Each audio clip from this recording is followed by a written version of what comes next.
Okay, this is just the latest attempt on President Trump's life. Let's bring in retired Secret Service agent Jeff James.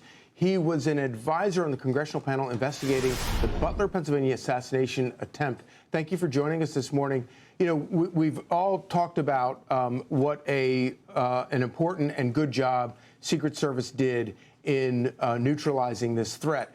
But there's always room to look at problems. What were you, when you look at this whole situation, what were the problems you would identify?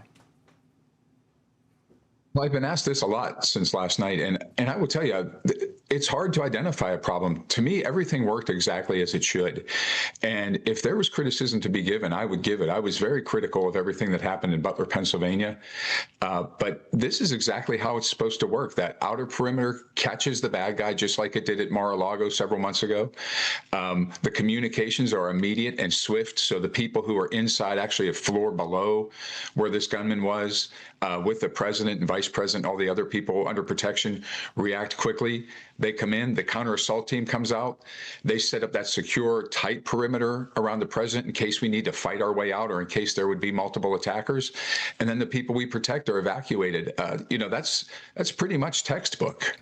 You know, Jeff, you're right that they caught the guy, they captured him, and the reaction afterwards was, I think, flawless. I mean, as good as you could expect.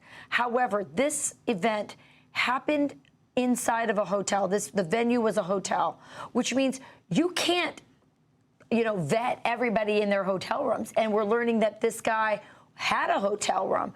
Should that have been taken into consideration when we know that President Trump is the highest target probably in the world? Should he be at a venue where there are hotel rooms and unvetted people inside of the building? Well, where else are you going to hold an event of this size is the question. So smaller venues, if the president goes to a restaurant, which is something we did during my career, we did screen everybody that came into the restaurant, but you're probably only talking at that point a couple of hundred people.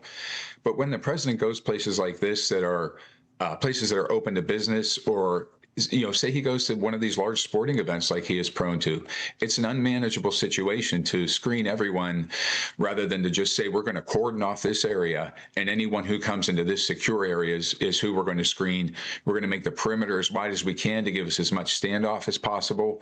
And that's our secure area. Jeff, before the president said the remarks inside of the press room in the White House about the ballroom, my husband's detail said, one of them said, this is why we need a ballroom, that the security, that you could have a place that could hold this amount of people with bulletproof glass.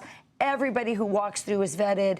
There's no hotel rooms with guests in them that we don't know who they are. So anyway, it's interesting. Those who think security thought about the ballroom immediately. All right. Yeah, exactly. We are never going to be safer than we are at the White House. And if everything could get done there, it would be great. But unfortunately, especially this president, he loves to be out and about, and the Secret Service is just going to do the best job they can. Yeah. All right. Jeff James, thank you very much for taking time. Great insight. Thank you. Good morning. Have a good morning. Be sure to like and subscribe for all the Fox News latest on YouTube and catch full shows streaming now on Fox One.